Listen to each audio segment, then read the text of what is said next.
Welcome, readers, listeners, and viewers from across America and around the world. I'm your host, Zen Garcia. This is Momentary Zen here on Revolution Radio. I appreciate all of you taking the time to join us this evening and for bearing with us. We have had a few technical difficulties, but I'm honored to be on with Congressman Fulton Sheen. Fulton, are you there, brother? I'm here. Wonderful, and I appreciate you taking the time to join me as well. And thank you, Mitchell, for hooking us up. It's been a long time coming. I know we've tried to do a number of shows now, and something has always conflicted. And so I'm really glad that we're able to jump on this platform and to be able to share your story. I also understand that you are now broadcasting and that you have a live show as well, Fulton. So if you I would, do. can you tell the listening audience your website, contact information about your show, and anything else that you'd like to share? Well, sure. I've basically been doing a show on Tuesday nights from 7 to 9 Eastern Standard Time. And the show lasts for about an hour. And it's been on Crossing Over. I've been using Jessica Arianis's YouTube channel. But you can find information about this on both Crossing Over as well as my blog, which is fultonsheenupdates.com. That's fultonsheenupdates.com. And you can see the various different shows there and the PowerPoints that went with them. And when I do a show, I'm very happy to send you all my information, because I kind of have the same copyright rules as they have over at IHOP. You should copy it as much as you can and get it out to as many people as you can. Right on. My goal is to try to help prepare people practically, spiritually, financially, all kinds of different ways for all that's coming our way, because we're told to be watchmen. We're told to be alert and be ready and be prepared and make sure all of our lamps are full.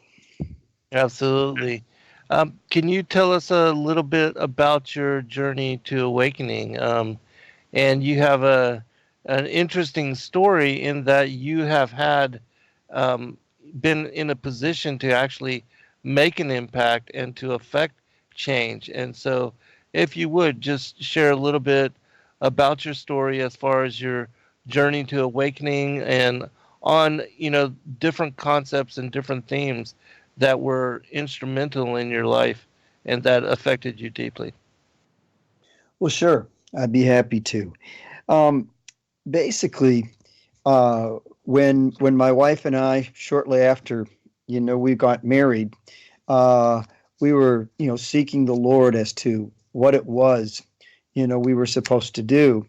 And as we did that, we were sensing, that we were supposed to get involved in the society and the culture around us, and begin to put forth the scriptural worldview of how things are supposed to be.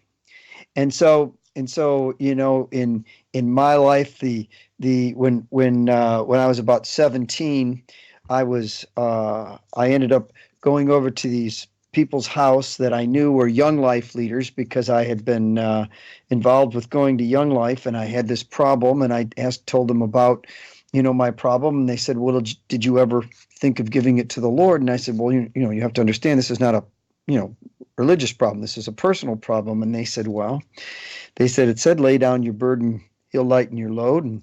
And I said, yep, I know it says that. And they said, you've tried everything else, haven't you? And I said, I have. So they told me about, accepting Jesus. No one had really told me about that before. No one had told me about Yeshua. And so and so consequently, I said, well, I go to church. And they said, well, it's nice that you go to church, but jumping in a lake doesn't make you a fish, and sitting in a garage doesn't make you a car, and going to church doesn't make you a Christian. Mm. And so that night I went home, and, I accepted him into my life. And I literally was, I was reading one of those little daily bread guides, and the last sentence of that daily bread guide said, "Isn't it a relief you have somewhere to turn? But isn't it a shame that it took you so long?" And it was like the first thing that where, I read scripture and I read this thing, and God spoke and basically told me, right after I'd given him this problem and accepted him, he actually answered my prayer. And so that was my first rewrite, if you will, kind of like when you're going from Windows 7 to Windows 10. It was the first rewrite. And then the second rewrite that occurred is when I was baptized in the Holy Spirit. And each time it kind of rewrote my operating system. It let me see things differently than I had seen them before. I heard things, saw things, understood things differently.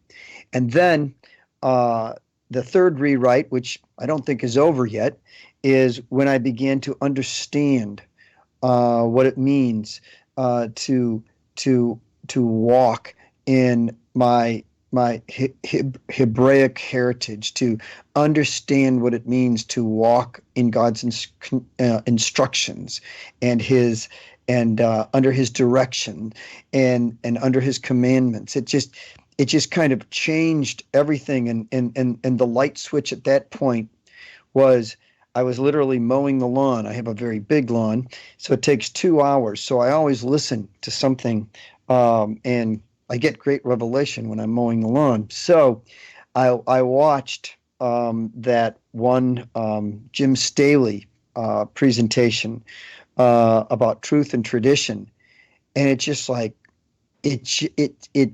I mean, it was like I thought, wow! It just opened up my mind, heart, and spirit. And it's not like I didn't believe in those things already, but it was like it just connected all the dots for me, and that's set me down the path that I'm on today. And so those are kind of the rewrites that I experienced. But then in the midst of it all, when I was when my wife and I began to ask the Lord what was it that I was supposed to do, or we were supposed to do, we heard, "I'm going to send you into mission." So we said, "Where?" And he says, "Not where. I'm going to send you to a realm, the political realm." And so we began to get active politically. We began to campaign for different officials that were following the Lord. We began to write letters. I managed a U.S. Senate campaign in the 2 counties where we were, and then the next thing I knew, the following year, I ended up running for county treasurer, and I was elected twice in that. I oversaw the about $55 million portfolio in Allegan County, Michigan. And then I ran for state representative, and you could serve 3 2-year terms in the state of Michigan, and I served 3 2-year terms. And so for a time, the Lord had us moving in the political realm, and we we learned a lot of things, and so that was the place in my calling. But during that time, when Hurricane Katrina hit, I was with a number of pastors in the community, and one of them said, "Gosh, this has taken out 4 states, 100 miles deep, and everybody's focused on New Orleans, and no one's paying attention to any other area. None of the rural areas are getting any focus." So that was Saturday morning after the Wednesday that it had hit. And on the following Thursday, just 4 days later, we had 6 vehicles, 18 people, and just filled with provisions. And we went down to Mississippi area, and we went to 2 places down there. And then the following week, we had like 62 people, and literally the biggest truck that U-Haul had, and I don't even know how many vehicles. And we went down there again, and this kept happening over and over and over. And I mean, it was pretty miraculous because I mean, sometimes it can take a church 2 weeks to plan a potluck, but somehow all these people gathered together, and this just kept happening. And so we created a group called Isaiah 58:12, which is a nonprofit disaster relief group, and we've now been assisting in disasters. And then our county emergency manager told us, said, hey, your guys are already doing what we need to train people to do. And there's this program called CERT, Community Emergency Response Teams. And if we get a team like this, then we qualify for some federal funding that can help our county in the event of a disaster. Would some of your people take this course? And I said, sure. So we had a bunch of people take the course, about 40 of them. And then he said, you should teach this course. So then I got certified to teach the course, and now we've trained over 1,600 people in Michigan and across the U.S. to work with first responders in search and rescue, emergency triage and medical, terrorist mitigation, disaster psychology, and so the very cool thing about that is when all of these things hit the fan, many of these volunteer groups are going to be what most counties and cities across the U.S., small cities, are going to look to, because they're going to be the people that they're going to call upon to help in these disasters. And it's a wonderful position to be able to be in. But I've learned so many things, but I started this quest of preparation and being ready for whatever came our way. And the one of the very important things that we do in a training like that, and quite frankly, what we try to teach people in any kind of preparation or training, including scriptural ones, is we want to be able to train ourselves, become disciplined, and we want to learn to respond to what's going on, not react. Everybody's going to react, but what we want to do is we want to learn to respond. We want to think about what's happening and what's coming, and we want to look at what Scripture says, and we want to think about how to prepare so that we can be ready when that thief comes. So we won't be like the 5 virgins that weren't ready. We can be like the 5 virgins that were ready. So that kind of gives you an idea of kind of where we've come from, and how my assignment is just to help prepare that end time remnant for all that's coming our way. Well, that's a most excellent endeavor, and certainly something that is necessary and needed, because we saw, during the whole thing with Katrina, that government delayed assistance, and a lot of people suffered, and a lot of people even died and lost their lives due to waiting for and being dependent upon others, and not being self-sufficient in any manner to even have a little bit of food or storage, or emergency items, medical kits, anything of that nature. That Katrina, the shelves were wiped out in the first 3 hours, and then there was weeks before supplies were able to get in there, maybe even months. And because of that, a lot of people went through a lot of tragedy, unfortunate. So can you speak on that, just as far as, having even a small, as far as food and water, batteries, whatever, and the recommendations that you have for individuals in just keeping a small surplus, even if they don't have a lot of money, can't afford to have a year's supply of dehydrated food. Just what would be your recommendation for what to set aside and to slowly gather items over time, if that's what needs to happen? Well, I mean, you're right when you say that everybody can do something. sometimes being ready or trying to prepare for some people seem to be this huge onerous task. But when we were over there and they sent a bunch of people to watch some of the rehab that we were doing, they said, well, how do you deal with so many families and so many places, that were hit? What do you do? I said, well, you do one family at a time. Yeah, And then you move over to the next house and then you do that one. But preparation is like that. You want to set realistic goals for yourself that you can begin to do. And so one of the best things to do is to sit down and have a family discussion. And that family discussion may be with grandma, grandpa, it could be with dad and mom, it could be with the kids, it could be with, depending on all the ages, whatever that family discussion is for you, you bring your family together and you say, well, let's just talk about what would we do if there was a natural disaster, if there was a terrorist act, if there was a financial collapse. Well, what will we do? And in many of the things that you do, it doesn't matter whether it's a natural disaster, a financial collapse, or something. You're going to do some of the same basic things. So mhm, the first unit that we teach is called come up with a plan, because if you don't have a plan, obviously you're not going to be able to know what to do, and you're going to be in a panic because you're not going to be prepared just like everybody else. So what do?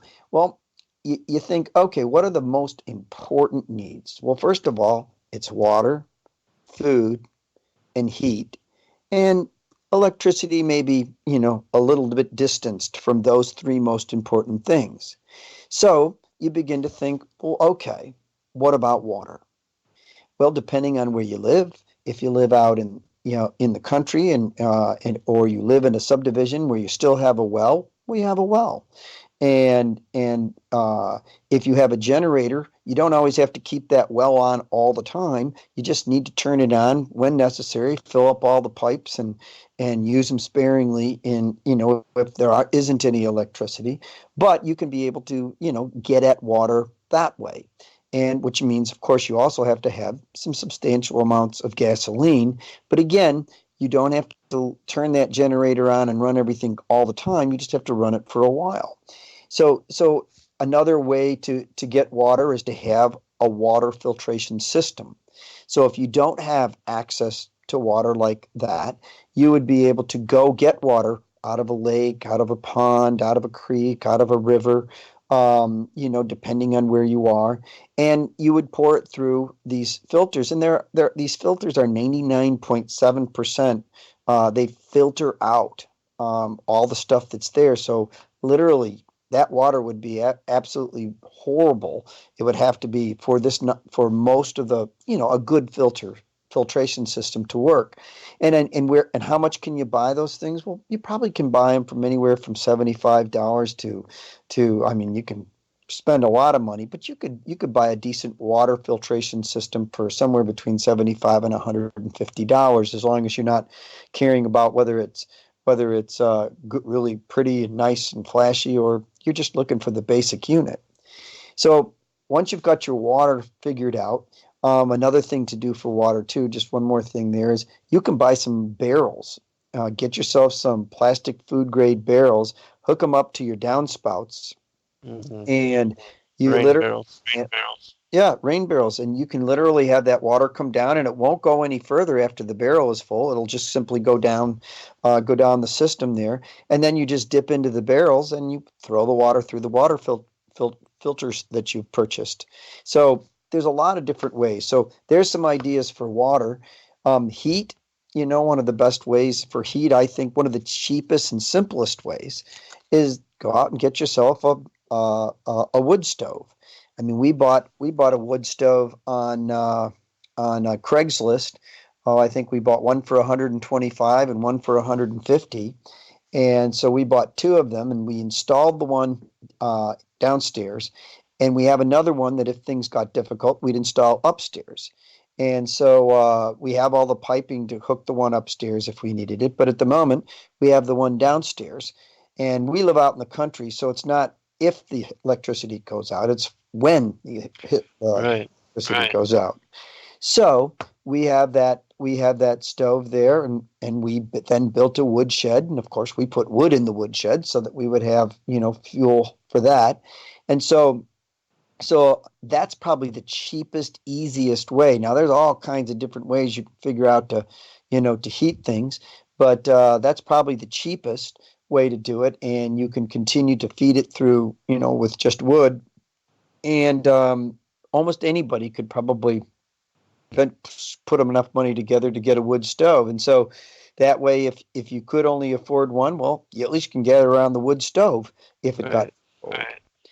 And so you've covered water, you've covered heat, and food. Food, there's a variety of different things that you can do, but basically, you can start a garden and grow your own heirloom. Get some heirloom seeds, some seeds that can produce seeds, and then you can take the seeds from what you produced and make more the next year.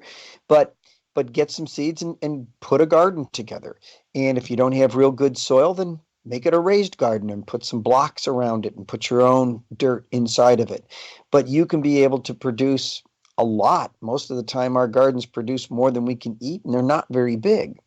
So you can do a lot with a home garden, but the other thing is you can go to the store and you can buy various goods.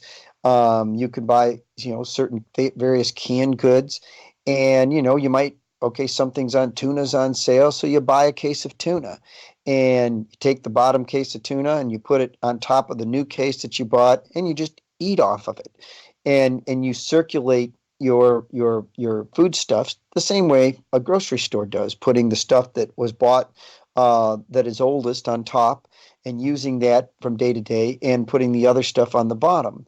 And you begin to think of, well, what would I need? And so the other thing you can do, you can buy some bulk foods like rice and beans, pinto beans, black beans, lentils. I mean, it may be boring, but rice and beans provides you with your carbs and with your proteins, and they may be boring, but they sure can last a long time. And you can buy it in bulk, which many times you can lower the value or the cost of purchasing it substantially. And there's many places that you can do that. And of course, you can get the freeze dried stuff, which is really wonderful and lasts forever. But there's all kinds of long term shelf life things that you can buy that are inexpensive. There's that you can store in your basement, and if you store it in 5-gallon buckets, for example. You can store a lot of 5-gallon buckets in your basement. You can put them 4 high, and you just put them on there. And in the event that you needed it, well, it's there. And so you just buy it little by little. You know, maybe you can't buy things all at once or buy huge amounts, but you just put it into your budget and say, well, we're going to spend this much this month on, some additional foodstuffs. And you just begin to collect it. So it's not something that you have to do like right now. If you have the ability to do some bulk buying, well, great. And if you don't, well, then buy it little by little. And you'll be amazed at how quickly you can do that. Another thing that you should do is even in the course that I teach, come up with a plan. It suggests that you have 3 months worth of like cash at home in one form or another, so that you could weather out some type of financial crisis, even a natural crisis. If your area gets hit by a tornado and a flood, are any of your banks going to work? Well, no, they're not. And so having some money at home is a wise idea. And we usually suggest that one way to utilize your cash is to have a third in U.S. dollars, a third in a foreign currency, and a third in silver rounds, which is basically just 1 troy ounce of silver. And the reason we suggest it in that way, we suggest having 3 months worth of income. So if, for example, if your monthly income is $3,000 a month, well, then you can have, you'd have If you wanted to have 3 months worth of supply, you'd have $3,000 of US dollars and $3,000 of another currency and $3,000 of silver rounds. And so the idea is, um, in a in you'd get a currency like, say, Australian currency or New Zealand or Canadian. All those are considered commodity currencies. And so, for example, in 2008, when if you would have gotten any one of those currencies, they were about 70 cents to the American dollar. And let's say you took 100 Australian dollars and you stuck it in the kitchen drawer.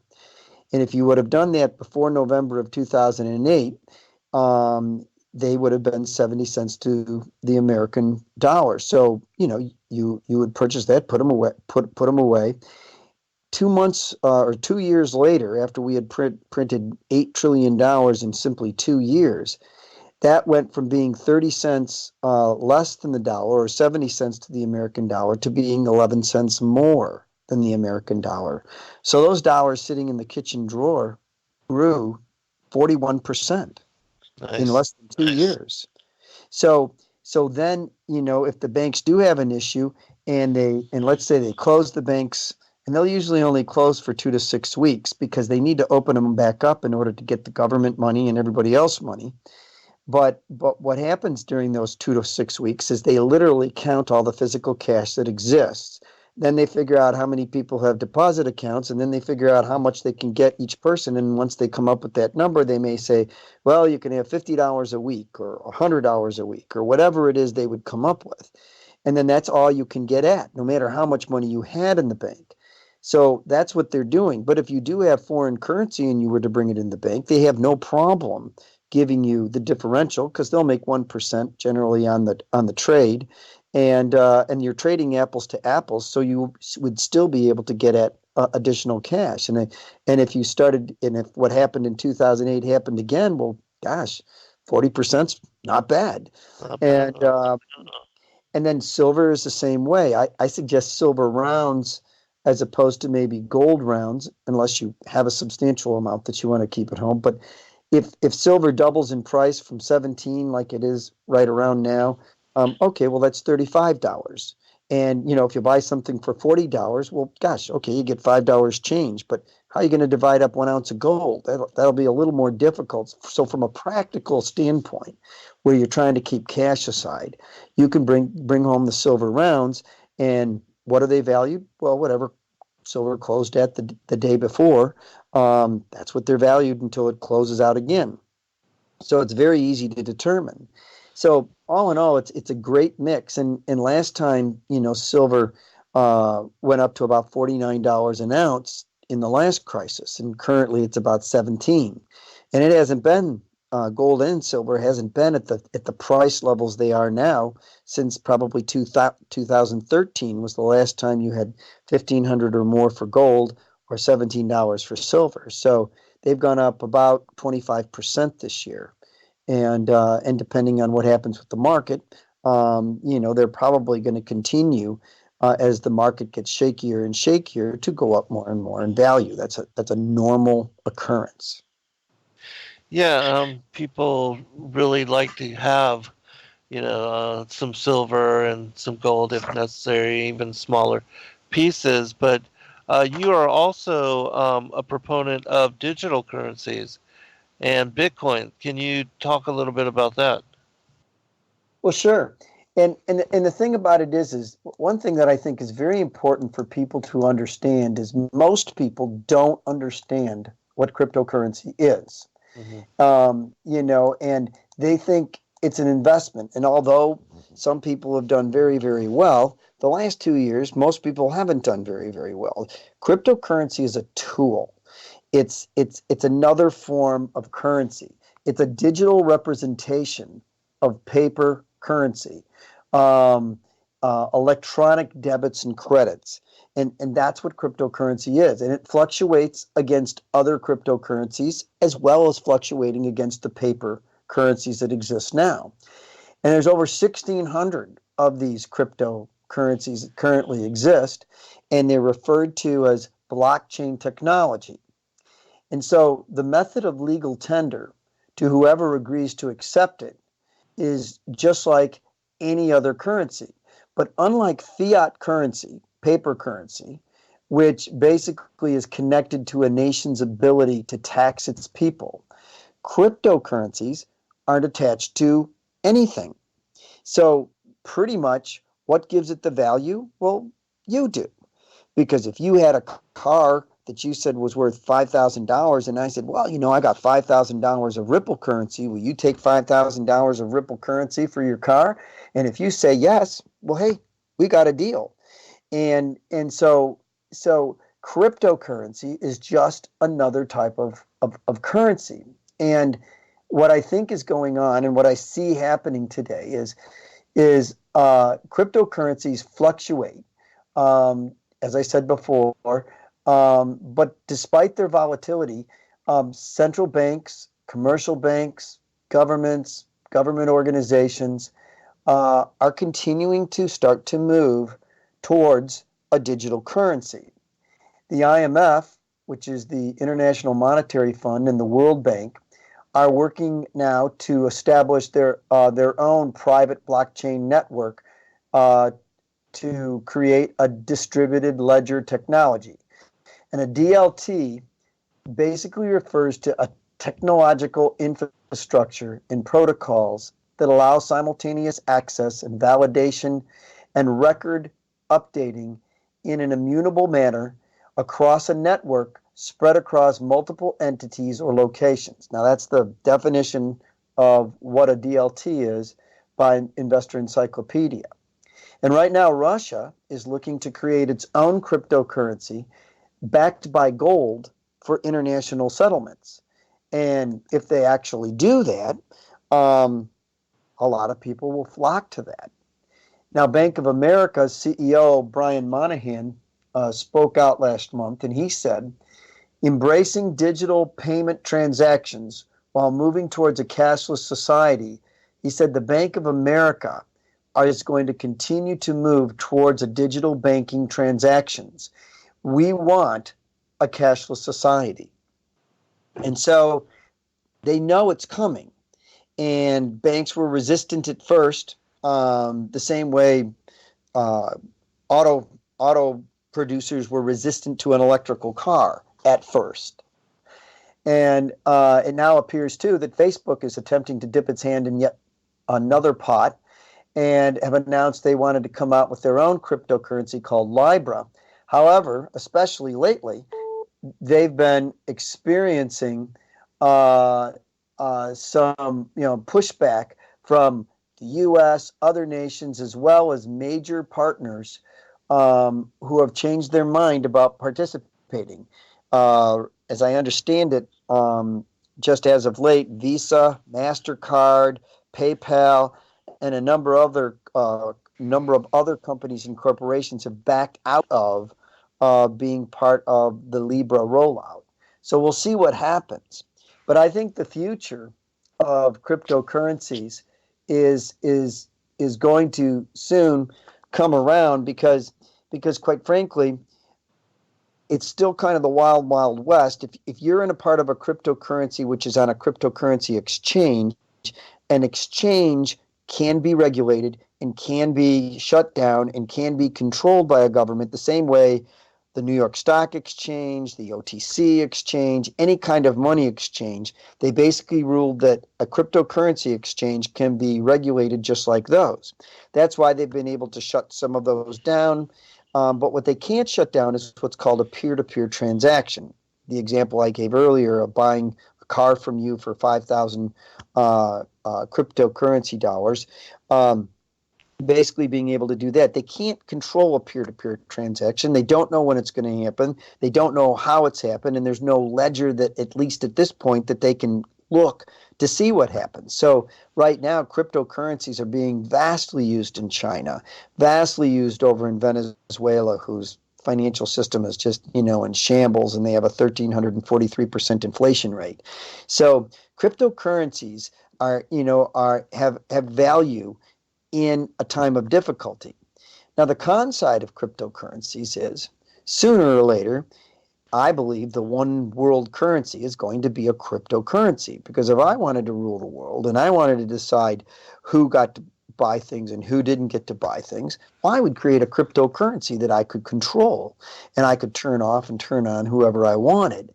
So eventually, I think that it'll be a digital currency that'll be a one world currency at some point in the future. And the other thing about a one world currency too is a one world currency. If you have a cryptocurrency and you have negative interest rates, like we have over in the EU, the European Union is 27 nations, of which 19 are a part of a common currency called the euro and a part of the European Central Bank.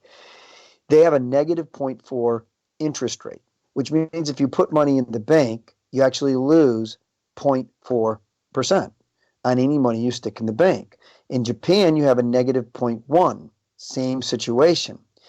But if you had a cryptocurrency and you had a negative interest rate attached to that cryptocurrency, well, they could go as negative as they want and nobody could take their money out. Like for an example, over in Germany for the last few years, what's been one of the top retail items? Well, safes, because the Germans just can't stomach losing money and putting it in the bank. So they bought all these safes and they're keeping their cash at home. So, but in a digital environment, if that's all you had, well, you couldn't do that. So as long as you can put that fiat currency in your pocket, you have some anonymity. But when the time comes where they have a currency which pretty much can track everything that you buy, kind of like what you buy on the internet, well, that anonymity goes away. Right. Right. Yeah, Yeah. absolutely. And I do agree with you. I think that the New World Order, they've been stating for a very long time that they want to move to a cashless society. We see that credit cards and debt and things of that manner have been implemented, and that cash is increasingly becoming scarce to some degree. And so, can you also talk about just a little bit about your awakening to the New World Order and what you see on the horizon with our $21 trillion in debt and the reset that they have spoken about in the protocols of the learned elders of Zion, and what seems to be a plan. I know a lot of people believe this to be a disinformation or something that was contrived in sometime in history in the past, but the fact that it is playing out in the manner that it was written hundreds of years ago, in my mind, shows that there's some substance to it. And so, would you mind commenting on that? Well, I mean, here we're in a situation right now, and initially right now, we should uh, probably walk you through a little bit of a history lesson so that I could answer that question better. Yes, please. And so one of the things that we need to understand is, how did we get to where we are today? So so let's zip on over to 1944 in what they called the Bretton Woods Accords. Now, the purpose of the Bretton Woods Accords is all the Western nations, they came together and they said, we've had two world wars in the last 20 years, and we got to come up with a new plan here, because if the only way for a nation to grow, if the model is to go blow up your neighbor and take over their country, it's just not working. So we got to find another way for a nation to be able to enter into the world commerce, which would allow them to utilize the resources and the stuff that they have in their country and trade it with the rest of the world. And so what they did was they said, well, we're going to create what's called the IMF, the International Monetary Fund. And what do? Well, they monitor stuff. That's what they do. Like so far this year, twice they've lowered the world growth rate, saying that they don't think things are going as well as they did. They started off with one projection and they lowered it twice. Now they'll do that for the world. They'll do that for a particular nation. But they monitor places so that if something looks like it's getting in trouble or that country's having too many issues, they go in and they make an effort to try to help that country. And this is the concept. That was the concept that was done. Now, has it been abused? It's been abused, but this was the idea. So the World Bank then was created, and it had 7 other countries in it, and those countries would do this. They'd say, Costa Rica, you know, you got a lot going for you, but here's your problem: you have no transportation system. You can't get the products that you have in the ground over to the marketplace. So here's what we're going to do: we're going to lend you $1 billion, and we're going to lend you that money, and you're going to build a transportation system so you can be a part of the world community because you got stuff that nobody else has, and we're going to give it to you for a good rate. What do you say? And Costa Rica says, well, okay, sounds good. So what would happen then is the World Bank would go to those 7 nations, which were based upon the market share of world markets, and they'd get $1 billion, and they'd send it over to Costa Rica, and they'd give them a good interest rate, and they'd build their transportation system. So this is what went on, for many years. And at first they'd handled it well, and they were doing a good job with it. And who was pretty much in control of most of the IMF and the World Bank? Well, the United States was, because it had the greatest market share. And so the US dollar became the world's reserve currency. And what's the world's reserve currency? It's the currency in which any nation can trade with another nation, and they don't have to have a treaty to do it. Because let's face it, after World War II, there were a lot of nations that didn't like each other. Let's face it, today there's a lot of nations that don't like each other. However, they could still trade back and forth even if they didn't have any formal treaty, as long as they used the world's reserve currency. And so it went from Britain being the world's reserve currency, the pound, but before that it was France, and before that it was Spain, and before that it was Portugal. So the world reserve currency hasn't always been the US dollar, of course.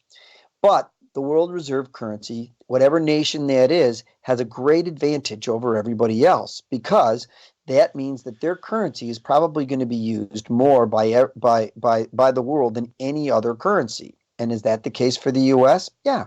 About 80% of every deal, everything that goes on in world trade, happens in dollars. And so that's a great advantage. Back in 2008, it was also a great advantage because we printed all that money, and unlike all the other nations who printed money and really got hurt, we could spread out the watering down of our dollar to the whole world. But this time, that's not going to happen. And we'll talk a little bit about why here in just one second.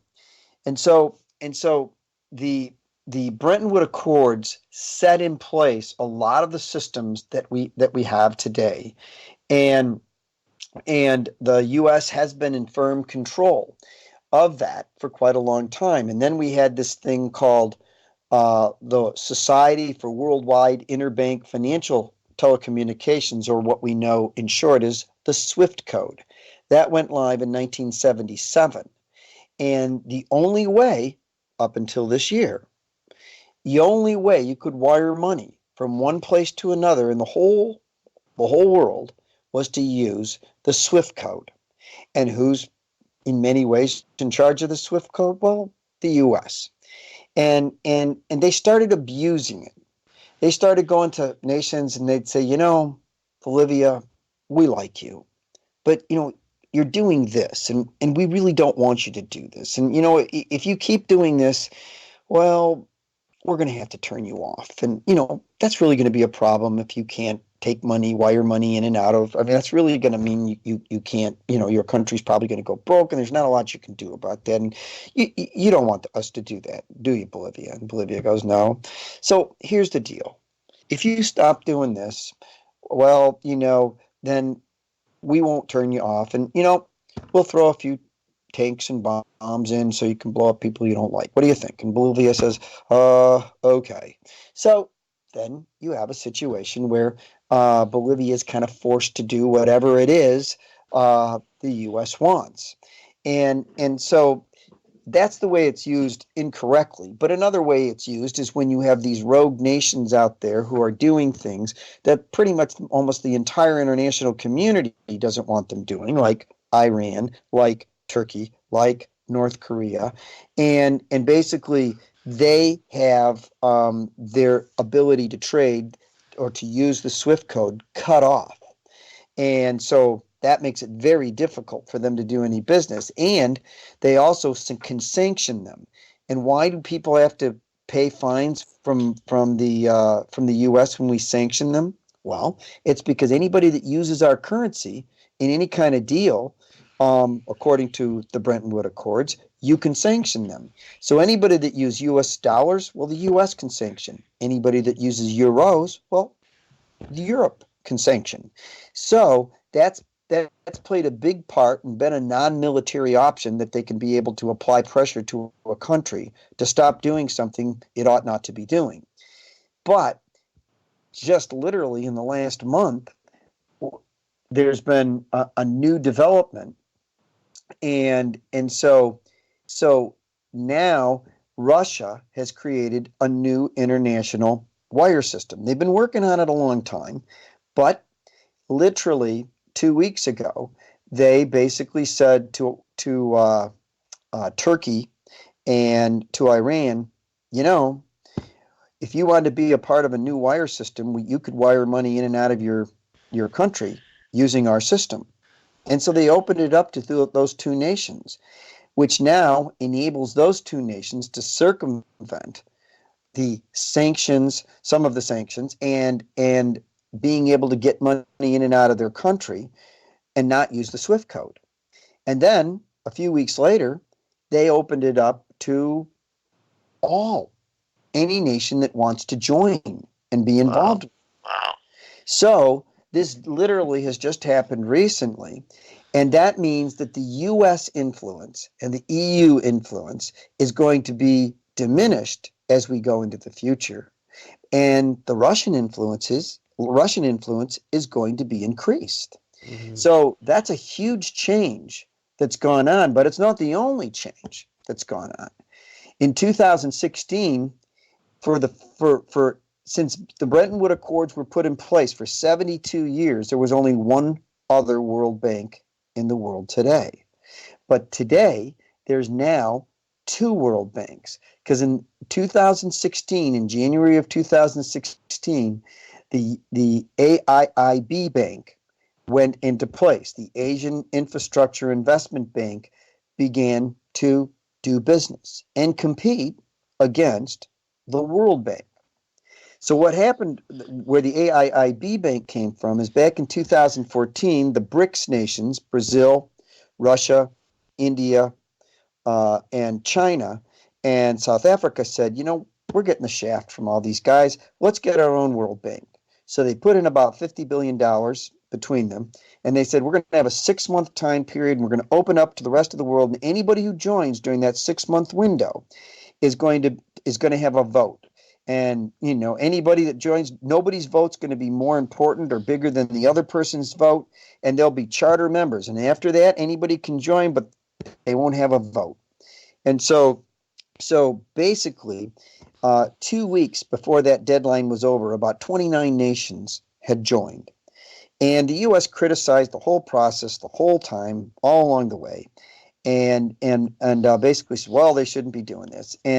But up until that moment, not a whole lot of nations, other than those big nations I just explained, were a part of it. But the game changer occurred on Friday, March 13th, when the UK joined the AIIB Bank. And then what happened in the next 2 weeks? Almost every large nation in the world joined, except the United States. Mhm. So the United States could still join, but we haven't. But we'll never have a vote. And so why is that important? Well, it's important because now that bank is lending out currency dollars, and it divides up those dollars the same way the World Bank does, except with other nations, which means there's a diminished use of U.S. dollars in the world because there's another bank doing that. Plus, this other bank now can function and operate, and they don't have to rely upon the World Bank, and they don't have to rely upon the SWIFT code if they so chose. They have another option. Again, that's something that's never existed up until recently. And so the other thing that occurred is the Chinese yuan was added to one of the 7 world currencies in the World Bank, further diminishing the percentages of US dollars being lent out to the world. And they're a part of the IMF basket of currencies, where there were 4 nations and now there's 5. So the US dollar is slowly being chipped away at the use at the way it's being used around the world. Now it's still king. It's still got 80% of all transactions, but in the next crisis, they don't have to wait for us. They don't have to rely upon us, because the other thing that's occurred since 2008, at the time, hardly any nation had a treaty to trade currency to currency with each other. Today, almost every major nation has a currency to trade with another major nation, going currency to currency, so that they don't have to use the world dollar, the US dollar. And so all of those things have gone to reduce the amount of US dollars in going on in the world today. So if we print money next time, it's going to hurt us a lot more. But the other thing that's changed that is the petrodollar. And the petrodollar was something that got created in the 1970s by Nixon and Kissinger. And what happened was you had de Gaulle from France buying gold for the fictitious rate of $35 an ounce. And why did he do that? Well, it's because in the Bretton Woods Accords, they pegged gold at $35 an ounce. Well, was gold more valuable than that? Yes, it was. And did Prime Minister de Gaulle know exactly what he was doing? Well, yes, he did. So Nixon couldn't get rid of the treaty, nor did he want to get rid of the treaty. So what Nixon did do is he completely monetized the dollar and took it off the gold standard. So then people weren't paying attention, and all of a sudden they said, oh my gosh, the dollar's not worth anything. And the value of the dollar started plummeting. So basically, Kissinger goes over to Saudi Arabia and they say, we got a deal for you. Here's the deal. If you, right now, we're the largest exporter of crude oil in the world, and you're right behind us. But if we stop selling crude oil, you would be the undisputed king of oil. And so what we want you to do is we'll stop selling crude oil. We'll still sell refined oil, but we'll stop selling crude oil, making you the undisputed king. And in return, we want you to only buy and sell your oil in dollars, US dollars, every transaction. Would you do that? And Saudi Arabia goes, sure. So the petrodollar was born, and that's why it was born. And then what happened in January of 2016? Well, in 2015, Saudi Arabia had enough of President Obama giving the atomic bomb over to their biggest enemy, which is Iran, because Iran and Iraq and Syria are Shiites, and Saudi Arabia and most of the rest of them are Sunnis. And so basically what happened was they said, we're done. We're not doing this anymore. We're going to, if somebody wants to do it in US dollars, fine, but we're going to do it in whatever currency we want. So what happened in January of 2016, for the first time since Nixon made that change in 1971, we sent out our first crude oil shipment, export, to the rest of the world. And in the space of 2 short years, at the end of 2018, who's the world leader in exports in oil in the world today? Well, the United States. And but again, another great reduction in the amount of US dollars in the system. So when you couple all of these different things together, the next time we start printing money, it's going to hurt us a lot more than it did back in 2009 and 2010 when we were printing. So it's always good to kind of have a history lesson to understand why are things the way that they are. and what happened to create those situations. Now, understanding all that and getting back to your question, today, China's been trying to make itself a major currency in the world. And Mhm. although it is a major currency in the world, it hasn't been faring too well. But it did get a part of the IMF and the World Bank, and it is now one of the main currencies in the new AIIB bank. So they've made a lot of progress. But if you ask most people, they'll say, well, who would be the world reserve currency if the U.S. wasn't? And a lot of people will say China. But that's really not going to happen because China doesn't get to make that decision. The world gets to make that decision, and absolutely nobody trusts China. So that's probably not going to happen.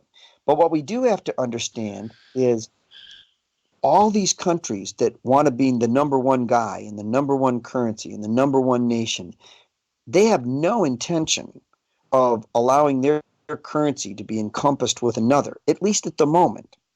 And so right now, greed and power and position is probably going to maintain the status of the currencies as we understand it at the moment.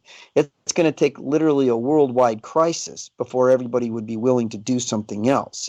But at the moment, we can count on greed and power by various different global elites moving in our favor, because the real war we got going on right now in the world is nationalism versus globalism. And nationalism at the moment is winning. The British want to be British. The Italians want to be Italian. And that's what Brexit is about, and that's what Trump's election's about. But these elections have been going to these nationalist figures. These, I guess you could call them Trump-like figures. The media calls them populist figures. The establishment has lost all these elections, and they've all gone to these other leaders who are basically care more about their country. They don't mind being a part of the world community, but they want to remain, have their own sovereignty, and they want to remain and keep their culture, their history, their identity as a nation. And we know that the Lord created nations. So what does the enemy want? Well, he wants to get rid of nations. He wants everybody to be one nation because it's opposite of what God wants. So that's what's going on right now. And everybody's vying to be the top dog, the top currency, the top income, the top this, the top that. So at the moment, all of that's working to our favor, and we've got a little bit of a reprieve here so that we can all get prepared, whether it's practically, spiritually, financially, whatever it may be, so that we can prepare for what is coming down. It's eventually going to come at us. Um, how does the debt play into that? Because do you see the reset? I mean, like if they just are we at break? Um,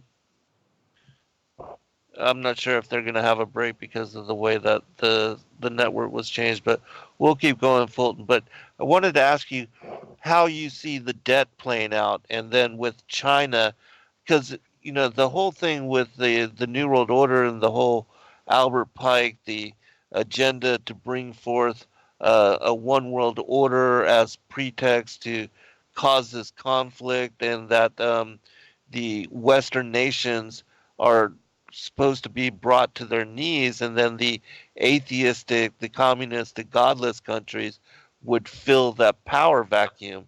And certainly it seems like the debt and the way that China owns a large part of this debt, that it somehow is playing into that. They have demanded infrastructure from the United States as payment on that debt. For instance, the two deep water ports, one in California, the other one here in the Bahamas, even the infrastructure as far as interstates and toll roads, things of that nature as payment on the interest of this debt. And so, any idea, any speculation on how that will all play out? And do you think that that has anything to do also with the whole agenda as far as the FEMA camps and that the United Peacekeeping troops sitting idly by manning those kind of places here in the United States? Well, there's a lot to answer there. Yeah, sorry. Oh, no worries. But basically, the situation is here's kind of where things are at the moment. At the end of 2018, it took 105% of the U.S. GDP to to pay the maintenance, the debt maintenance on the debt that they have, which is now almost 23 trillion. The in the EU, it takes 180% of their GDP, of their GDP to service their debt, and they're printing still 1.8 trillion euros a year, and they're at negative 0.4 interest rates at the moment, and so then in Japan, that's been printing 200 billion yen per month for like 8 years. Their debt is their GDP to debt. It takes over 400% of the Japanese GDP to service its current debt. And in China, it's about 126% of its GDP to service its debt. But in Australia, it's only 35% of its GDP to service its debt. And there is no debt over well, at least there wasn't, in Hong Kong and Singapore and other nations in the world. So not all the nations have done what we've done. Uh, So consequently, when you begin to take a look at this, what China will probably do is China will probably severely cut the value of its currency. Not right now, because they're trying to be like one of the guys at the table. And if they were to do that, they would be ostracized to the point where, they'd be in a lot of trouble. So, but eventually they're probably just going to cut their currency by probably 25, 30%. Now, if they do that, that cuts their debt by 25 or 30%. It devastates their people, but it makes them really look good on the international books. And basically, they could pay off their debt with the reserves that they still have. But that's something that's an expectation that may occur in the future. But what about these other nations? Well, there's no way that Japan's going to be able to figure out what the debt that it has. It's going to eventually default. There's no way that the EU can pull out of the debt that it has. It's eventually going to default. And there's no way we can pull out of our debt either. And we will eventually default. mhm. Because it doesn't matter whether you have a few zeros and you make a little bit money, or you make a lot of money and you have a lot of zeros. If you carry on too much debt, people go bankrupt and nations default. We've seen Right. it happen in Argentina, Cyprus, Venezuela, Puerto Rico. All of these things, have occurred. And here in Michigan, we had the biggest city in the world default. And then right now it looks like I'm not sure which one's going to win the race, but either California or Illinois will probably end up becoming the first state in the union to default. Illinois came literally, I think, less than a week away from defaulting. And what does it mean to default, and how quickly can it occur? It can occur because if you're a state or you're a nation and your bonds fall below investment grade. We have AAA, AA, triple B, double BB, triple C, double CC, and so B means below investment grade. So if your debt, if your bonds, your debt securities for any state or any nation is declared by um, the three main creditors in the world, Fitch, Moody's, or Standard and Poor's, which again came from where? Well, the Bretton Woods Accords. If they declare you as below investment grade, then immediately all of your securities cannot be put in a fixed and guaranteed portfolio. So every bank, every mutual fund, municipal fund, everything has to remove that state, that nation's debt, because it no longer can be in their fixed and guaranteed portfolio because of the fact that Well, it's below investment grade, and according to the rules, you can't do that. So all it takes is one day. The day after they're declared that, they literally could go bankrupt and default. And Spain came close to that. France came close to that back in 2011, and Illinois literally was a week away from that. And so the reason it all happens so quickly is your normal bank portfolio has 60% of its fixed and guaranteed portfolio or more is usually in a state or a national debt. And so if that state or nation is ruled to be insolvent, then almost all your banks can go bankrupt in a day. See, that's why it can happen so quickly. So, so what's going on right now is the US is in a pretty good position, at least at the moment. Lowest unemployment rates in years, economy's humming along, people are still spending money. Stock market amazingly is still up there, but it can go up or down hundreds of points on a given day. With all somebody has to do is say something, and it can go up or down so much. And that's not a stable market. But at the moment, we're in a pretty good shape. Our dollar is very strong. And it's probably going to stay that way until probably after elections in November of next year, if possible, because I believe President Trump will do everything he can to buoy that in order to keep that in that position. However, I don't know if the stock market will be able to make it that long. We'll just have to see what happens. Every time you think it's going to, keep going down, it pops up. So, for example, it was really dropping in the first week of October after all the reports came in for the third quarter, which weren't so good. But then when Russia and China decided to have a ceasefire in their trade war, well, the market shot back up again. And everybody says, oh, everything's okay. Well, everything's not okay. But at the moment, it's just shooting back up. I mean, when I used to be a financial advisor, my wife and I were for over 20 years. And a big day in the market when we started out were like 25 points. I mean, that was a big day. Today, 25 points, people think nothing happened.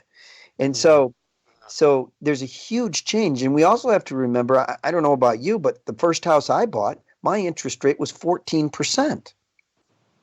And when some friends of ours a couple months later bought it, it was 18%. And when Reagan took over in the first quarter of 1981, interest rates in America were 21%. That was the prime rate. So we forget what the way things were or what could happen in a very short time, because interest rates have been down so low for so long now. Hardly anybody has a memory of what happened before. Right. So basically, you're in a situation where I think we'll eventually default, and because there's no way we can pay it back, and some people say, well, oh my gosh, what's going to happen if we were default? Well, okay, let's understand that business isn't defaulting, people aren't defaulting, the government's defaulting. And so, if they default on Tuesday, what happens Wednesday? Well, not a lot. And so what's going to happen is people who are on government payments, whether they be welfare, disability, or Social Security, or Medicare, or Medicaid, there's going to be some problems there. But most people, what are they going to do on Wednesday? If we were to default on Tuesday, they're going to get up and go to work, because they're still going to work. They're still going to produce stuff. We're not going to be one day producing everything and the next day producing nothing, because we, a lot of places are they know what's coming down the chute. And so in one respect, there'll be difficulties for sure. But sometimes, we think, oh gosh, this is going to happen, and oh gosh, that's going to happen. But I think most of the FEMA camps or places that have been set aside are going to be setting aside not for the people that live in the middle of the country and in all the small little towns throughout America. It's going to be for all the people that don't know how to do anything. They're going to riot in the major metropolitan cities who aren't going to have any clue on what to do or how to do it. Well, where are they going to go? Well, they're going to go where they're told. They're going to go where they're told to go. And they're probably going to go to those places. And that's primarily what many of those, places are going to be filled up with. And let's say they called martial law. I was talking to a Tea Party group, a few years back up in Upper Michigan in a place called Vassar. And as I was talking with them, they said, well, what happens if martial law comes? And I said, guys, if martial law comes, they're not coming to Vassar. I could hardly find Vassar. In fact, you're probably going to have more freedom and be left alone more than you've ever been in your whole life because you're not a strategic place. So you're probably going to, you're probably going to, nobody's even going to know about you or care about you. No offense. Mm-hmm. And so they all started laughing when they started thinking about it. So sometimes we need to think beyond the moment. Okay, so what if they defaulted? What if they called martial law? Well, what is exactly that going to mean? I live in a place called Otsego. Is it strategic in any way to the federal government or the state? No, it's not. It's primarily an agricultural community. And, nobody's really going to care a whole lot. So we really need to understand that and begin to think beyond it. And the other thing is, we're not supposed to be in fear, or we're not supposed to be all worried about what are they going to do, because guess what? It doesn't matter what they do, whoever they are, because who's going to take care of us? Well, God's going to take care of us. Yahshua is going to take care of us. He's going to be the one that basically is going to take care of his people. Now, yes, we may need to do something, but at the same token, our faith, our hope, our trust isn't in the government. It isn't in the economy. It isn't in all these things. Well, it's in him. Amen. So as we go through all this, we need to remember that. And so I believe it's going to be an amazing time, because if you have a plan, well, you know what? Everybody who doesn't have a plan, which will be most people, they're going to follow you. If you have any idea what to do, they're going to do whatever you tell them. When we go down to a disaster area where you got a whole bunch of people trying to do something, but it's kind of all disorganized. We did this back in, when we went down to Hurricane Katrina. They had taken over a Winn-Dixie where they had all these provisions, but it was just a mess. And it was very confusing, and it was there wasn't a lot of order to it. God bless the people with what they were trying to do, but I took a bunch of guys and I went and were taking trees off of houses and putting tarps on, and I left my daughter, who was 21, but she looked about 17. She's only 5'2", and she was told to go into the warehouse and try to help order things. Well, when I got back there, she's standing up on a crate with a bullhorn directing the entire operation. and how did she do it? Well, she went in, she came up with a plan and a diagram looking at how everything was, and decided she would start getting people to put all the food over here and all the clothes over here and all the water over here and all the personal items over here. And she just started saying, why don't you put that over here? Hey, why don't you put that over there? And then people started seeing what she was doing, and then they started going up to her and say, what should I do with this? And then she started saying, why don't you do that? And it wasn't that they looked at this young girl who, who's 5'2", as being an expert. She just had a plan and nobody else did. So they just did what she said. So I mean, it's an example of what happens when you have a disaster and nobody else has got a plan. They're going to follow the guy who does. Absolutely. Yeah, because you need kind of some organization to discombobulate all the chaos. And certainly a lot of people get flabbergasted in moments of crisis.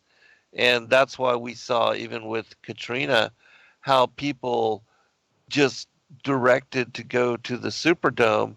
They went there, and the insanity that ensued and the danger that they put themselves in just because they were guided and directed to go there, they had no other options. That it was insanity. Yeah. Um, and there was no help there for 6, 7 days. No food, no water, no nothing, and um, supposedly there was reports of a lot of rape, a lot of crime, and a lot of just very uh, disgusting and very unattractive happenings. Yep. With all of that. And so, yeah, very, very true.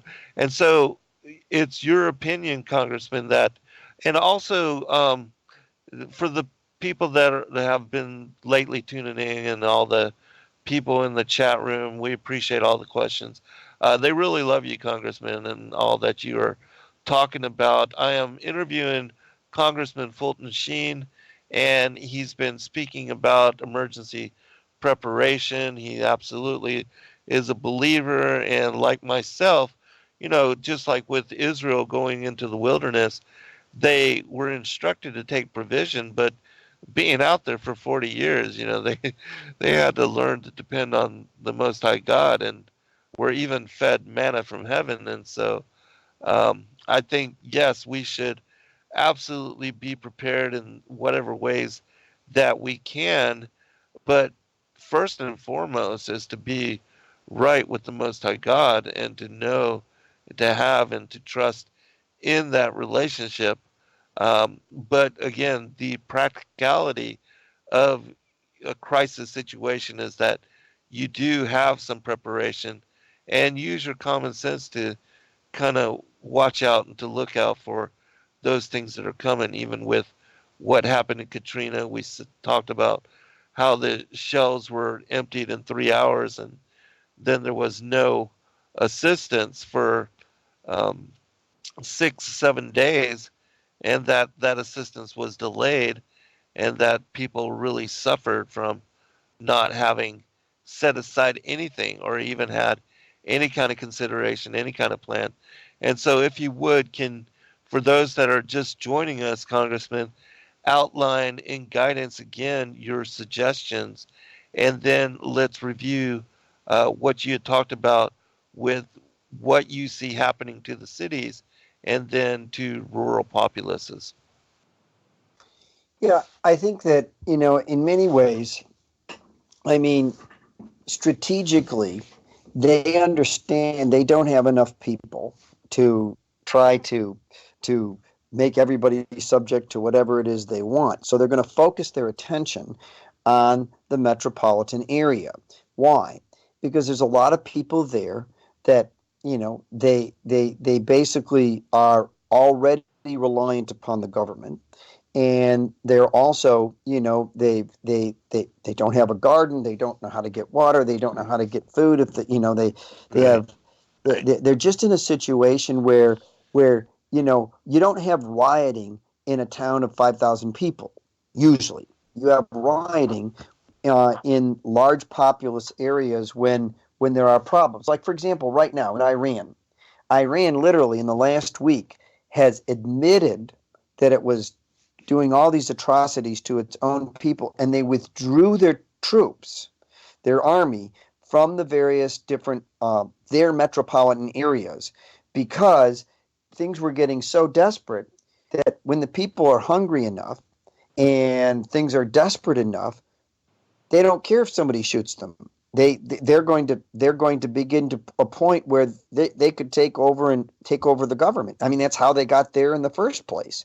So they literally backed off because of the unrest that's going on over there in Iran, because of all the economic sanctions and everything on them. So so basically, China is having the other thing happen. They're ruthlessly going after all of their religious groups, whether they be Christians, Jews, Buddhists, some of the other groups, Islamic, and they're literally putting them in concentration camps, re-education buildings and camps, and they in the Wall Street Journal came out with an article talking about how they literally were selling organs that they were taking out of some of these people.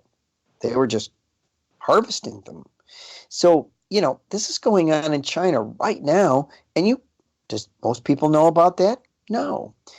But so what's going to happen in, especially to a group of people like most U.S. citizens who aren't used to being told what to do. And when they are told what to do, they twit and they get on Facebook and, they freak out. You're going to have a lot of unrest. And those people are going to be put in those places. They've been set aside for them because they're going to be the ones that can't be controlled. They're going to be the ones that are going to riot and do stuff because they already do it.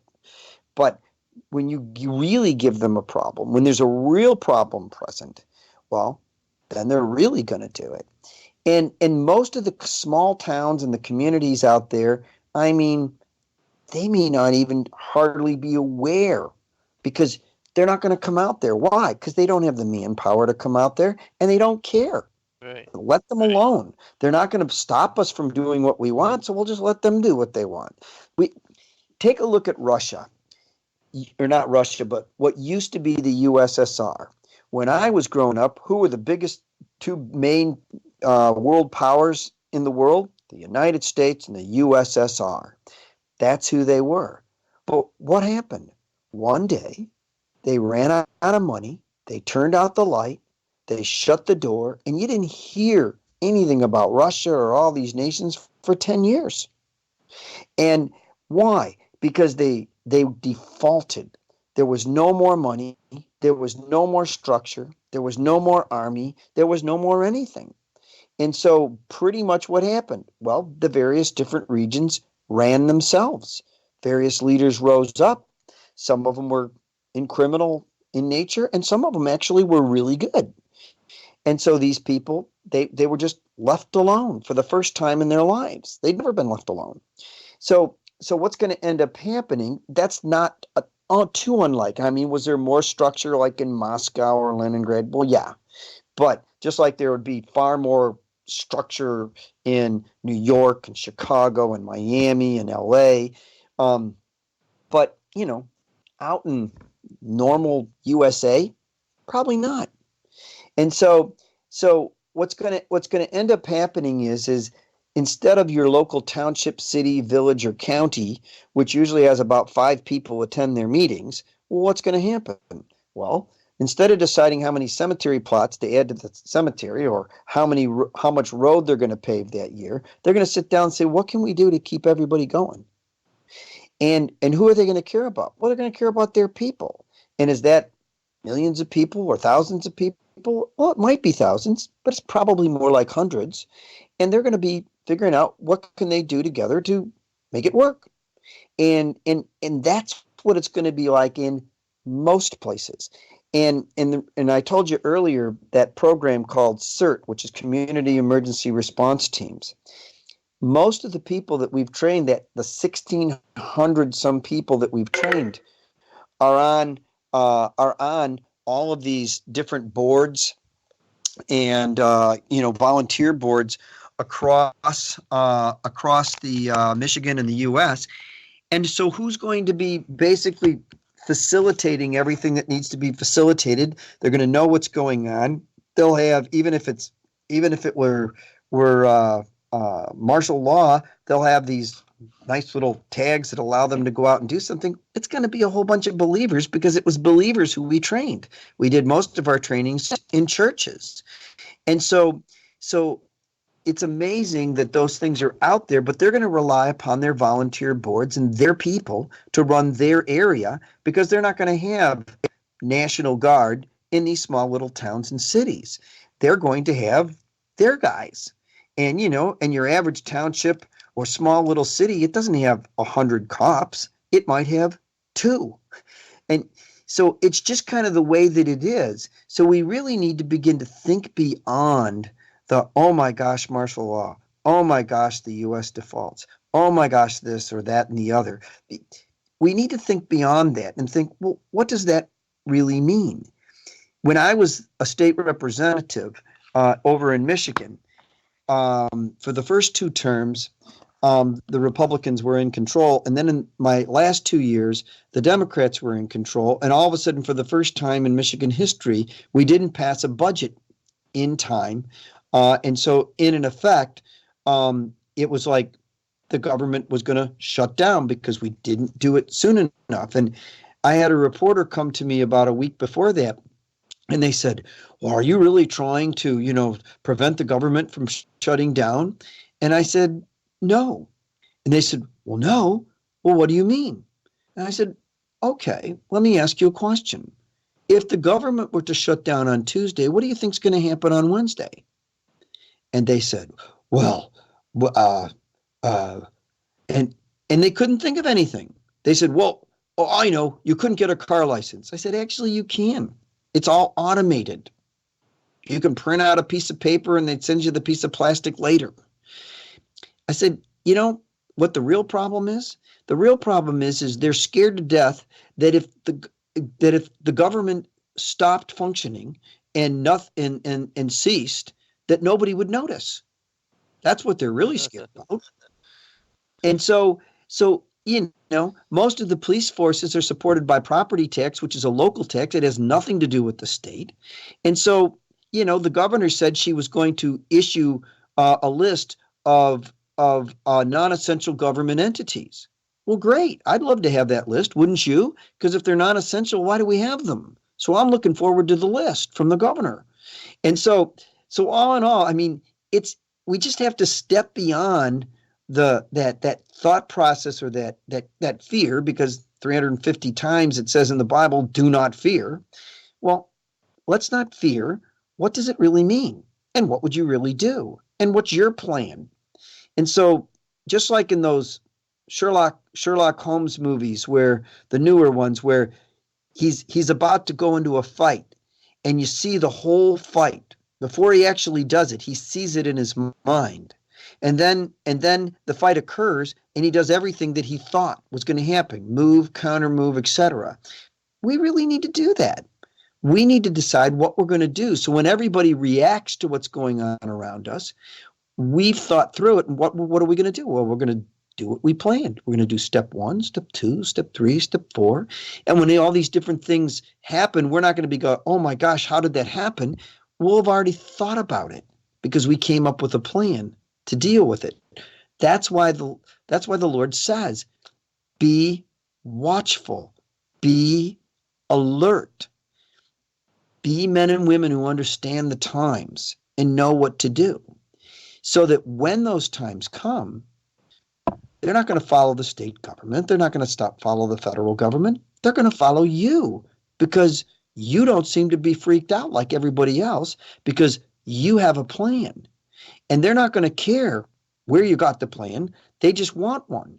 And when you finally tell them where it comes from, well, they'll probably buy into that fairly quickly. I have a question.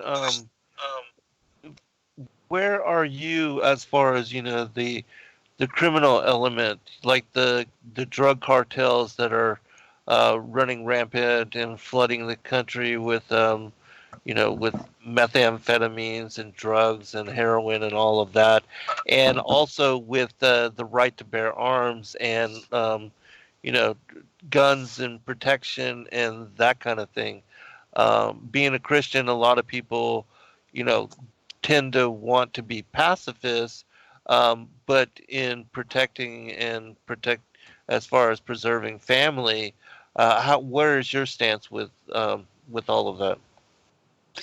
Well, David, Abraham, Moses, the sons of Jacob were anything but pacifists.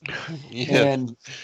And so consequently, I mean, do I want in any way to shoot someone, kill someone, hurt someone? No. But if my family is threatened, will I take action? Absolutely. Absolutely. And so, I've been a strong supporter of the Second Amendment. I'm a member of the NRA. I mean, it's not like I go shooting a lot of things. I mean, there's a question, what do you shoot? And I always check varmints because I, I, I got to shoot something, but I mean, I basically shoot targets, so all in all, I mean, if it's a real shooting war, I'm not real good at it. So, it probably wouldn't go well, but the bottom line is, I'm going to take care of my family if something happens there. And I don't think, honestly, that I have to worry about the local officials in my area because in some ways, especially with being a part of the working with my emergency director, we're actually probably going to be working together. But, Uh-huh. the concern that you have are some of these roving groups that Yes. make them out. Now, if the roving groups are really big, the government's going to take them out because it's going to screw up their plans. Okay. So, they don't want, them screwing up and getting in their way. So if it gets too big, they're going to take them out themselves. However, if it's smaller groups, well, like if they came over to where we are, I mean, we probably could take care of most small groups if they Uh-huh. came here. My daughter and son-in-law live 400 feet away from us with my three granddaughters, and my other daughter and son-in-law would bring their trailer over, and they'd come over here, so we'd have three families right here, and the rest of the people, in this little area, we're out in the country, that's on our street, they're all very amenable, and so we'll probably be fine, Hmm. and so again, you have to make these decisions and think through them beforehand, because if you're wondering what you're going to do when you're faced with a situation like that, then you're going to hesitate, and that could create a problem. But if you've already made the decision on what you're going to do in a situation like that, then, when it happens, you're not going to be travailing over what to do. You've already made that decision. You're just going to do it. So again, do I want to hurt anybody? Absolutely not. If they threaten my family, well, then I'll do what I have to do. Hmm. Yeah, absolutely. And I'm with you um, with regard to all of that as well. And as far as community gathering and reaching out to other individuals, you said that you know of this program called CERTS, but are there others that you can recommend that people that are wanting to, get with others that may have some kind of plan, that have organization or have training with the things that you have been mentioning here? Where can they go? What can they look to? How would they group together with others? And Well, what can they search for? well, we've trained people all over the place in Texas and Kansas City and Michigan and Missouri and Florida, and so we know a lot of wonderful groups and people out there. A lot of organizations that they're disaster relief groups, but almost every one of them is also a kind of a preparation group, and they've all got, quite frankly, great relationships with their local community because they help them. And some of them were wary of them at first, but they were very thankful that they could do what they do. And so, what one of the things that we're trying to do, and we're trying to put together, is if somebody wants to know what's going on in their community, they're free to go ahead and just give me an email. They can email me at fsheen@gmail.com. Again, fsheen@gmail.com. But they can also go to the Isaiah5812.org website, and they can send an email that way. But one of the things we're trying to do is put together networks. We've put together financial networks. We've put together kind of alternative healthcare networks. We've put together disaster relief networks because I've always sensed and believed that in the end times, the end time remnant is going to be networked together, and Hmm. so we're trying to put these things together to help people in different areas of the country be able to identify, well, who can I go to for this or for that, and kind of almost be a clearinghouse for those things. And so I think the best thing is if somebody has an inquiry, just just ask. But the other thing that we do, like we do these trainings all the time. If somebody wants to have a CERT training in their area, they can contact Isaiah 58:12 .org again and just let us know, and we'll send the template on how to do it. We'll find a date to do it, and then we'll bring our team down there and we'll do the CERT training. And we'll train up a bunch of people, and I usually will contact the county that we go down to and let them know that we're coming and send them all my certificates so that they know I'm for real, and give them the ability to contact our emergency director if they need to. But most of the time, they're thrilled to have people be able to get trained to work with police and fire and emergency people. And I mean, if they have to go search like 50 homes in a neighborhood and because of a tornado or a flood, and you search those 50 homes and you find two of the homes where there's some significant damage and there's people trapped, well, now the professionals, the emergency officials, they don't have to go to 50 homes. They only need to go to two. So they're very happy to have people come in. And when you take the course, you learn how to come up with your own plan. You learn how to do all kinds of basic medical and things that help people and stabilize people. Because most people in an accident or in a disaster, they don't necessarily die from the injuries they've experienced. They die from shock in relationship to the injuries. But you learn how to deal with shock and prevent those things or mitigate them until somebody with more skills can get there. But the goal is I would say just let us know, and we'd be happy to come do a training. We'd be happy to try to tell you who's available in your area if we know. And our goal is just to network the body of Christ together. So when things do hit the fan, it's going to be all about relationships, and it's going to be established relationships between various believers that are going to be able to get resources and things to people, and people to those resources in a time of difficulty. Amen. Congressman, if you would, can you give out your website contact information, where people can go to read your articles, and also make mention again of the broadcasts that you are doing weekly? Sure, you can contact you can go to Fulton Sheen Updates.com. That's Fulton Sheen Updates.com.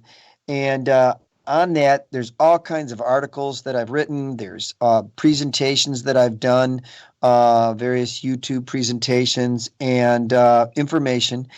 And you can go over to that. And if you want to get join the blog, it doesn't cost anything. It just alerts you when a new article is put out there. And I'm just about to finish the third quarter article where I kind of give an update on what's going on economically, financially, and politically in the world. And I usually put one of those out every quarter, and then I post it on the blog so that people can say, well, what happened in the third quarter? Well, here's what happened. The other thing that you can go to is Isaiah58:12.org. That's our disaster relief site. And we have some information on that site. We just recently redid it, and we're going to be adding some substantially more content to it. You can also, we have a show from 7 to 8 on crossing over. That's Jessica Arianis's YouTube channel, and we're on from 7 to 9 on Tuesday nights. That's Eastern Standard Time, 7 to 8 Eastern Standard Time, and then you can find those rebroadcasts either on Crossing Over or on my blog. And then if you just have some questions you want to ask, again, you can send it. You can send it to the blog. You can send it to the Isaiah site. You can send it to the email that I gave you just a moment ago, fsheen@gmail.com. And I'll be happy to answer the question, as best you can. But what we've done and what I, do is I go and I speak about international economics, global markets, and political economics. I do a lot of speaking on shows like this and physically and writing about it. But we also help businesses create structures instead of creating debt structures when we're trying to put dollars together for a business or help a business form. We try to create net profit structures, which means that there is no debt involved, but people are actually, investing in businesses and in people, whether it's a $10,000 machine for a welder who wants to expand his business, whether it's a hyperbaric chamber that's going into a medical massage facility, whether it's we have another one that we do for Christian schools using a Christian clothing wear as opposed to using Nike and giving the school a really good deal. But whatever it is, we'll we show people how to invest in people and in other businesses, and we create these structures because our goal is to create structures of refuge, if you will, just the same way as there'll be cities of refuge and places of refuge. We believe you can create structures of refuge that are more scriptural and more like what was intended to be. And we try to help people figure out, well, what should I do with the talents God's given me? Because when you look at the story of the talents in Matthew 25, you have three people. The first two people, the one person did really well and really expanded the number of talents that he was given, and then the second one, not as much as the first, but both of them, were blessed and received more. And the only person that lost everything is the person that did nothing. So we do need to understand that the Lord expects us to do something, however much it is. It doesn't have to be as much as more than you can do. It just means to do something. Peter couldn't walk on water till he stepped out of the boat. So we just need to learn that sometimes the Lord just wants you to begin to move in that area, and he'll take what you do and he'll expand it and he'll multiply it. But you just have to do something. Amen. And I think that's really what is required of us in being watchmen and watchwomen. And for those of us that know and are aware of the New World Order and the coming reign of the Antichrist, the beast system, the New World Order, world government, all of that, that we should do the best we can to sound the trumpet and to prepare people for those things that are coming. And with regard to the end of days and all of that, what kind of do you expect, or what do you see coming on the horizon, or what are you looking for? Any particular signs or anything of that nature? Well, when when when uh, when Joshua was asked that question, Mm. he said, "Well, let's take a look at the fig tree." Now, I wish he would have said more than that, but nevertheless, he said, "Let's take a look at the fig tree." Now, when you begin to see the buds and you begin to see the leaves on that fig tree, you'll know that time is not far off. Mm-hmm. So, so one of the things we try to do, and we've done presentations on this, what do you do in a crisis? And how do you prepare for a crisis? And what are the financial fig leaves and buds that we need to watch for, so that when we begin to see these unfold, what do we do? And so we've got a lot of presentations that talk about that you can watch, listen to, read. Um, but in my as I'm watching things unfold, and they are unfolding at a breakneck pace. Yes. And yes, back in World War II, did they think it could have been the end of the world then? Well, they did, except in World War II.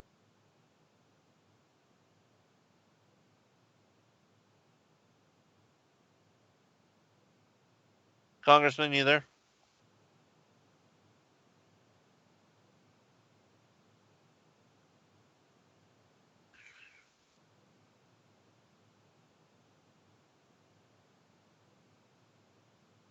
Hold on, everybody. I think we may have lost Fulton. I'm going to see if I can add him again to the call.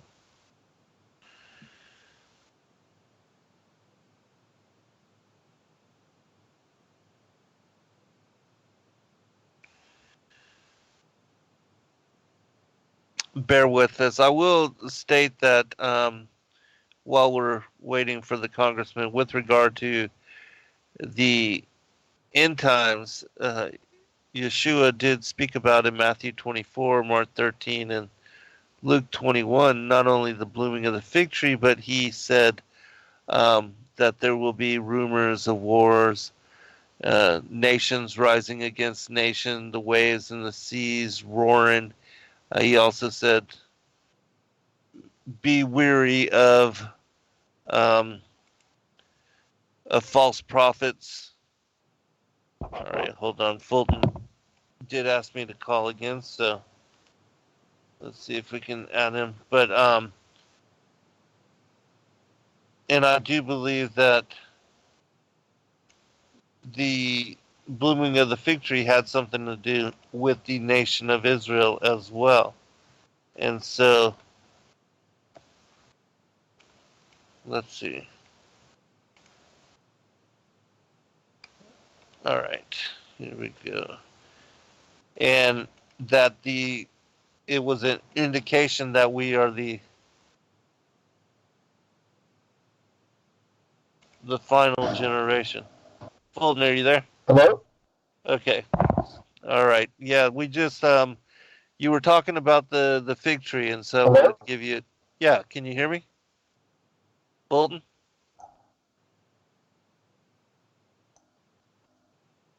We can hear you.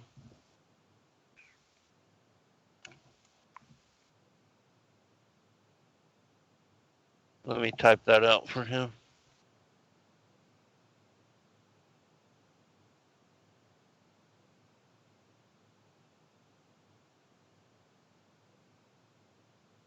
Go ahead, Congressman.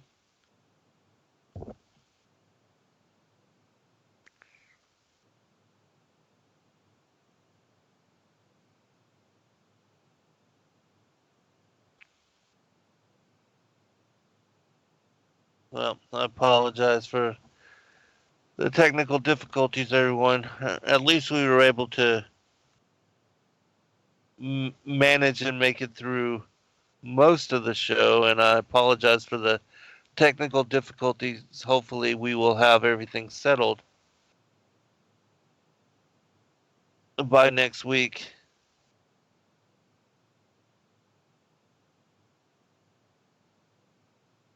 We lost him. I'm going to try calling one more time, and if not, we've only got a couple minutes remaining.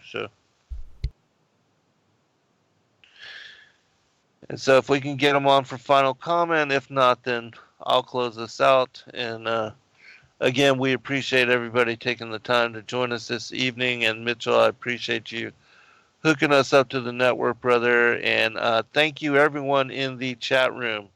We've had quite a lively chat and many people joining us. And I do want to just bring out a remembrance of Nighthawk and all that he did for all of us in bringing forth truth and allowing us to have this platform, so many speakers, so many hosts. I know myself, even though I had been on the air for a long time prior, it was my joining the hijacker and guest appearance here on the network that really led me to be able to join this family. And, I do appreciate all of the different individuals and all of the different hosts and all of the different information that is brought forth to this network. I absolutely believe,